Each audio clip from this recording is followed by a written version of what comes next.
दोस्तों, हमारे देश के राजनेता कितने बड़े झूठे हैं, इस बात का सबूत अब नागपुर से लेकर अलग अलग जगह देखने को मिल रहा है। ये कहते हैं कि धर्म के आधार पर देश नहीं बल्कि संविधान के आधार पर देश चलेगा, लेकिन संविधान की शपथ लेने वाले ही संविधान की धज्जियां उड़ाने से बाज नहीं आते। और मैं बात सिर्फ एक तरफ की नहीं कर रहा हूं, दोनों ही तरफ के हालात ये हैं कि वो कहते तो ये है कि संविधान संविधान संविधान, लेकिन उसी संविधान की शपथ लेने वाले ऐसे ऐसे धार्मिक भड़काऊ भाषण देते हैं जिसके आधार पर देश में संविधान सिसकता हुआ नजर आता है। ताजा घटना नागपुर की है, सबने देखा। एक तरफ यह अफवाह उड़ाई गई या उड़ी या जो भी है, उसकी भी तस्वीर आपके सामने रखूंगा कि कैसे कुरान की आयत से लिपटी हुई एक चादर को जला दिया गया और उसके बाद यह बवाल शुरू हुआ।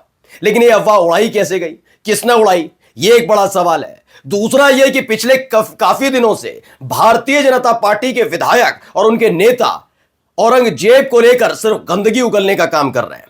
औरंगजेब के बहाने इस देश के मुसलमानों को निशाना बनाने और उनके खिलाफ गंदगी उगलने का काम किया जा रहा है, वो भी डंके की चोट पर। उनकी जुबान पर लगाम क्यों नहीं लगाई गई और उसका नतीजा क्या रहा? नागपुर में जो कांड हुआ है वो वाकई एक घटना है या फिर साजिश, आज आपको दिखाने जा रहा हूं। नमस्कार, मैं हूं प्रज्वल गौतम और आप देख रहे हैं खबर चौक। पहले कुछ वीडियोस दिखा रहा हूं, इन तस्वीरों को आप देख सकते हैं। बेतहाशा भीड़, सड़क पर पत्थर भी पड़े हुए हैं, सामने आगजनी हो रही है। सचिन गुप्ता एक पत्रकार है, उन्होंने लिखा, महाराष्ट्र नागपुर में हिंसा, वीएचपी ने आज औरंगजेब का पुतला फूंका। खेल सारा बजरंग दल से शुरू हुआ था और वीएचपी तक पहुंचा। अफवाह फैली कि प्रदर्शनकारियों ने कुरान जलाई है, लेकिन ऐसा नहीं था। इस अफवाह पर दोनों पक्षों में पथराव हुआ, कई गाड़ियां तोड़ी, 2 जेसीबी में आग लगाई, पुलिस ने लाठीचार्ज किया, आंसू गैस के गोले छोड़े। यह एक खबर निकलकर सामने आई है। अब सवाल यह है कि जो पुतला फूंका गया उसके बाद यह किसने कहा कि कुरान की आयत वाली एक चादर को जलाया गया, यह एक बड़ा सवाल है।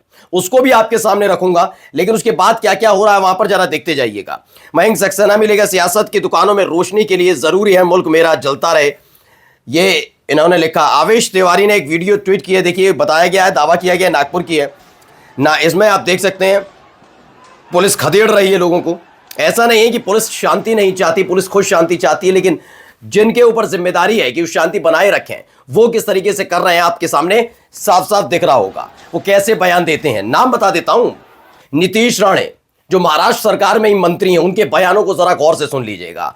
टी राजा सिंह जो है तेलंगाना के, वहां से हैदराबाद से आते हैं, लेकिन कैसे गाली गलौच और कैसे मुसलमान विरोधी नारेबाजी और किस तरह के बयान देते हैं सबको पता। औरंगजेब को लेकर लगातार वो किस तरह का बयान दे रहे थे। ये महाराष्ट्र सरकार की सबसे बड़ी नाकामी यही रही कि उन्होंने अपनी ही पार्टी के नेताओं की जुबान पर लगाम नहीं लगाई, बाकायदा इसे देने दिया गया बयान को, और इसने ऐसे हालात पैदा किए कि अब नागपुर में हालात बिगड़े हैं।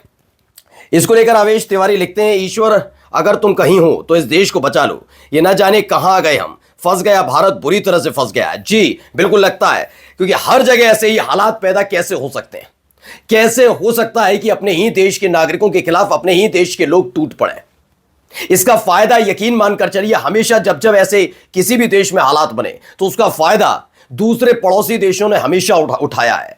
ऐसे में जरूरी है, लेकिन यहां पर क्या है, देश से ज्यादा सत्ता और सिंहासन प्यारा है। शायद यही एक वजह है कि जब ऐसे गंदे बयान, अजीब और गरीब बयान, संविधान के धज्जियां उड़ाने वाले बयान दिए जाते तो कोई कुछ कहा नहीं जाता। देखिए एक वीडियो ये भी निकलकर सामने आई, पहले वीडियो देखिए।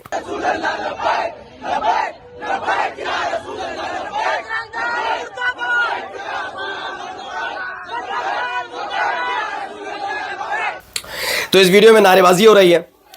यहां पर दानिश अंजर दावा करते हैं यहां कोई औरंगजेब जिंदाबाद के नारे नहीं लगा रहा है। वीडियो नागपुर का है जब बजरंग दल वालों ने कुरान की आयत वाली चादर जलाई, ये दावा दानिश अंजर कर रहे हैं, जिसके बाद हिंसा भड़की है। इसका औरंगजेब से कोई लेना देना नहीं, मीडिया गुमराह कर रही है। खैर, हिंसा किसी चीज का हल नहीं, शांति बहाल में पुलिस का सहयोग करें, ये एक इन्होंने दावा किया। इसके साथ साथ एक वीडियो भी इन्होंने सबके सामने रखी थी, ये देखिए एक वीडियो ये भी निकलकर सामने आई, पहले वीडियो देखिए आप।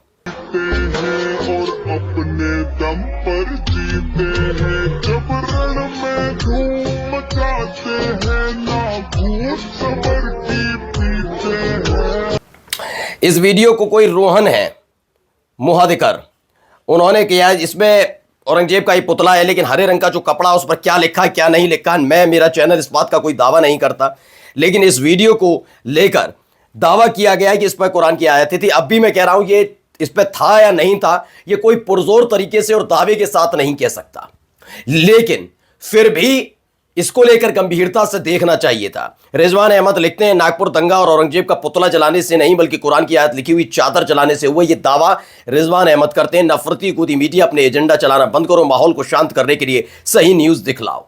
ये दोनों ही तरफ का मैं बता रहा हूं ना, संविधान से चलेगा, संविधान से देश, ये संविधान से चल रहा है। संविधान को तोड़ने मरोड़ने वाले दोनों ही तरफ के लोग किस तरीके सड़क पर उतर कर रहे हैं, ये सब दिख रहा है। अगर कुरान की आयत वाली चादर उसमें नहीं थी तो जो ये अफवाह फैला रहे हैं, देखिए सोशल मीडिया पर इनके खिलाफ कब होगी कार्रवाई, पहला। दूसरा ये कि औरंगजेब के नाम पर हिंदुओं को भड़काने वाले लोगों के खिलाफ कब कार्रवाई होगी, चाहे वो विधायक ही क्यों ना हो, मंत्री ही क्यों ना हो, वो जेल में क्यों नहीं जाता। मुसलमानों को मस्जिद में चुन चुन कर मारेंगे वाले, बयान देने वाले व्यक्ति को आप मंत्री बनाते हैं। एक ऐसे व्यक्ति को मंत्री कैसे बनाया, क्यों उसको जेल की सलाखों के पीछे नहीं भेजा गया। सवाल यह उठता है, जो संविधान की धज्जियां उड़ा रहा था वो व्यक्ति खुलकर अब महाराष्ट्र सरकार में मंत्री बनकर बैठा हुआ है। यह किसकी देन है? और फिर कहते हैं धर्म के आधार पर नहीं, संविधान के आधार पर चलेगा, क्योंकि यह इनकी प्रयोगशाला है हिंदू मुसलमान करना। पहले संभल और अब देखिए नागपुर में जाकर। आइए अब मैं दिखा रहा हूं क्या कुछ हुआ। यहां अब गिरफ्तारियों का दौर शुरू हुआ, गिरफ्तारी एक के बाद एक। गलगोटिया टाइम्स ने लिखा भी, नागपुर में हिंसा और आगजनी के बाद कई स्कूलों में छुट्टी घोषणा कर दी गई। अब तक 65 आरोपियों को गिरफ्तार किया गया है। 30 पुलिसकर्मी इसमें घायल हुए हैं जो लगातार रोकने की कोशिश कर रहे हैं। एक ये वीडियो भी, 2 वीडियो निकल कर आए कैसे लोगों को भेजा जा रहा है।